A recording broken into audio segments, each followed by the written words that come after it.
요즘 탈북자 단체들이 북한을 향해 날리는 대북전단, 일명 삐라가 논란거리죠. 그런데요, 어제 서울 광화문 한복판에 느닷없이 삐라가 등장했습니다. 그런데 이 삐라를 가지고 나타난 건 탈북자 단체가 아니라 노회찬 전 의원이었습니다. 어제 화제가 된 이 삐라 날리기 퍼포먼스, 대체 어떤 의미인지 정의당의 노회찬 전 대표 직접 만나보죠. 노 전 대표님 안녕하세요. 네, 안녕하십니까. 아니 사실 지금 현직 의원이 아니시니까 예. 국감 때 좀 한가하시겠다 했더니 삐라 날리러 다니셨어요? 예, 제가 과거에 유신 체제나 전두환 군사 독재 시절에 이 삐라 뿌린 경험이 많은 사람인데, 예. 민주화된 대한민국에서 삐라를 다시 뿌리게 될 줄은 저도 예상을 못했고요. 어허. 예, 최근에 이른바 사이버 명예훼손과 관련된 예. 인터넷 사찰 논란이 이제 점점 커지고 있는데 한 달째. 예. 사실 지금 인터넷 댓글이나 게시물도 임의로 삭제하겠다 그러고, 그리고 이 법을 넘어서는 그런 영장 발부 남용으로 인해 가지고 감청 이런 것들이 이렇게 우리 국민들에게 공포로 지금 다가오고 있거든요. 예, 예. 예, 그래서 이러다가는 표현의 자유가 근본적으로 침해당하는 게 아니냐는 우려가 많은데, 예. 정부가 마침 이제 일부 우리 또 국민들이 북한을 향해서 이제 풍선 날려보내는 전단 살포에 대해서 표현의 자유가 있기 때문에 막을 수 없다라고 얘기하는 걸 보고서, 예, 예.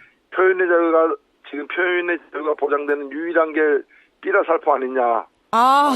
그런 또 지적을 하는 분들도 있고 해서, 예. 우리 IT 민주화를 좀 촉구하는 내용을 담아서, 아하. 하나의 퍼포먼스 행사를 가진 겁니다. 그러니까 북한을 향해 날리는 삐라가 아니라 어떻게 보면 우리 내부를 향해서 날리는 삐라군요. 예, 특히 저기 광화문에서 가까운 청와대에 계신 분들이 좀 많이 읽어봤으면 싶어가지고. 청와대를 향해서 날리는 삐라. 예. 그럼 그 안에는 무슨 내용이 적혀 있었습니까? 네, 우리가 쓴 내용은 이제 카카오톡이나 네이버, 밴드 이런 데 대한 금열을 좀 규탄하고, 예. 또 IT 민주화가 IT 강국이 왜 IT 탄압 강국이 되어 가고 있느냐. 이런 이제 국민들의 걱정을 담아서, 예. 이 IT 민주화를 촉구하는 내용을 전단에다가 이렇게 넣었습니다. 그렇군요. 제가 문구들을 지금 쭉 보니까 텔레그램은 대환영이다. 어서 도망하라. 나의 은밀한 밴드를 허하라. 다 털려숑? 카카오톡 이런 이야기들 재미있게 패러디해서 적으셨더라고요. 그럼요. 지금 거의 200만 명에 가까운 사람들이 외국의 네. 메신저 이 서비스에 가입을 했다는 것 자체가, 그러게요. 어디든 그런 제한은 없겠습니다만은 이 사실은 기업도 타격을 받고 또 우리 국민들이 불안해하는 국민들이 200만 명 뿐이겠습니까? 예, 예. 저는 국론 분열을 누가 지금 일으키고 있는지 되묻고 싶습니다. 예, 사이버 사찰, 검열 이렇게 논란이 되니까 검찰도 해명을 내놓긴 내놨습니다. 즉 범죄 혐의자에 꼭 필요한 최소한의 자료만 수집하고 빠른 기간 내에 폐기를 해버리겠다. 우리는 사이버 검열이나 사찰을 할 권한도 없고 불가능하다. 또 포털에 게시글 삭제 요청을 할 계획도 없다. 이렇게 해명을 했는데 그래도 여전히 미진하다고 보십니까? 이 해명? 저는 그 해명이 진정성 있는 해명이 되려면은 바로 한 달 전에 사이버 명예훼손 전담팀을 만들고 대책회의를 열면서, 예. 지금 어제 발언한 내용으로 보면은 카카오톡 사이버 명예훼손을 이유로 카카오톡에 대한 감청 영장을 받을 수도 없다라고 이렇게 정부 스스로 시인을 했거든요. 그렇다면은 한 달 전에 그 회의에 카카오톡 대표를 불렀던 것은 검찰 아니냐라는 거죠. 아하. 네, 검찰 당국이 그때 카카오톡 대표, 네이버 대표를 다 불러가지고, 예. 실시간 인터넷 검열에 협조하라고 요청을 하지 않았습니까? 그랬었죠. 그럼 한 달 전에 한 일에 대해서 또 지난 한 달간 이 대한민국을 이렇게 공동 분열의 난리를 치게 만든 데 대해서는 검찰이 어떻게 책임을 질 것인가에 대한 얘기가 빠졌다는 거죠. 예, 예. 그런 점에서 저는 이게 간단한 일이 사실은 아닙니다. 이거 국가 이미지도 많이 실추되었고 산업도 타격을 받았고, 카카오톡이란 회사도 타격을 크게 받았고요, 사실은. 예, 국민들이 크게 이게 상처를 입었기 때문에, 예. 검찰총장이 이 사태에 대해서 책임지고 물러나야만 진정성 있는 방향 전환으로 인정될 것이다. 아니 검찰총장이 물러나기까지 해야 될 일이라고 보세요? 그렇죠. 이게 이런 일로 물러나야지 그럼 어떤 일로 물러나겠습니까? 사실 이거는 저는 대통령의 잘못된 부적절한 대통령 모독에 대한 언급을 함으로써, 예. 검찰이 과잉 충성을 하게 됐거든요. 대통령이 그리고 그러니까 사실 사이버 그래서 상에서의 모독행위 이거 문제 있다라고 하자마자 검찰이 과잉 충성해서 사이버 검열 사찰 이런 얘기까지 가게 된 거다. 그래서 소 잡는 칼을 가지고 예. 닭 잡겠다고 휘두르다가 지금 이제 소 잡는데도 상당히 이제 장애가 된 거죠.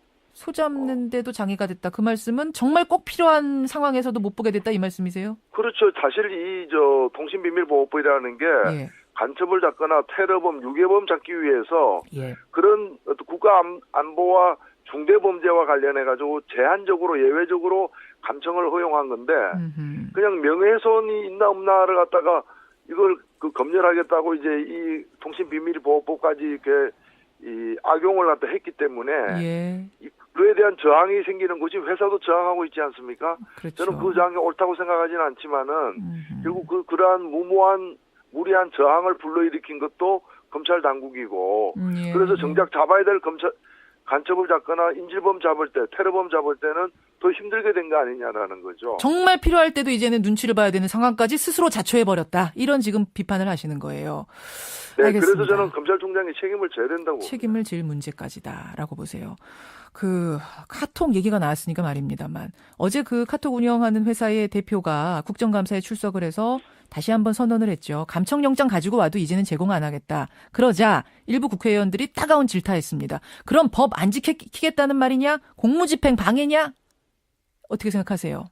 네, 그런 지적도 일리가 있지만 지금 대표가 그렇게 나온 데 대해서도 사실은 그게 정부 당국의 어떤 잘못된 대응 때문에 나온 또 반응이라는 점에서 정치권 스스로가 좀 자성해야 될 문제로 저는 생각합니다. 왜냐면은 예.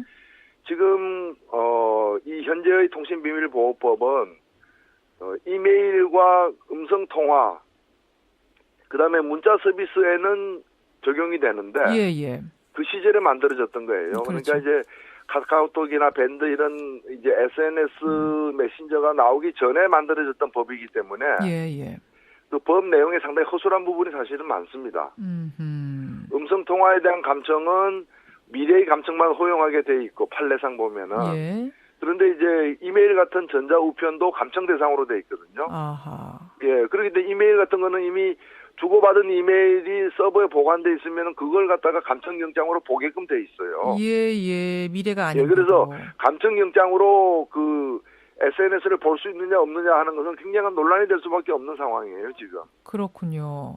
그렇게 좀 대법원 판례, 음성 통화에 대한 판례에 따르면은 이미 통화가 끝난 사실에 대해서는 압수수색 영장이 아니면 볼 수 없게 되어 있다라고 해석할 수 있는데 예. 전자우편에 대한 감청영장을 발부하게 되면은 남아있는 전자우편을 다 보게 또 돼 있다는 거죠. 여러 가지 상황들이 굉장히 허술하고 뭔가 좀 이상한 상황에서 지금 기업 하나도 굉장히 위태로운 상황이 됐고요. 국민들은 네, 국민들대로 그래서 믿을 수가 없는 국회에서도 상황이 됐고. 이 카카오톡 대표를에게 소리만 지를 게 아니라 예. 국회의원들이 이 법을 갖다가 어떻게 고칠 것인지에 대해서 예. 빨리 논의를 해야 되는 겁니다. 좋은 지적이십니다. 여기까지 말씀 듣도록 하죠. 노회찬 전 의원님 고맙습니다.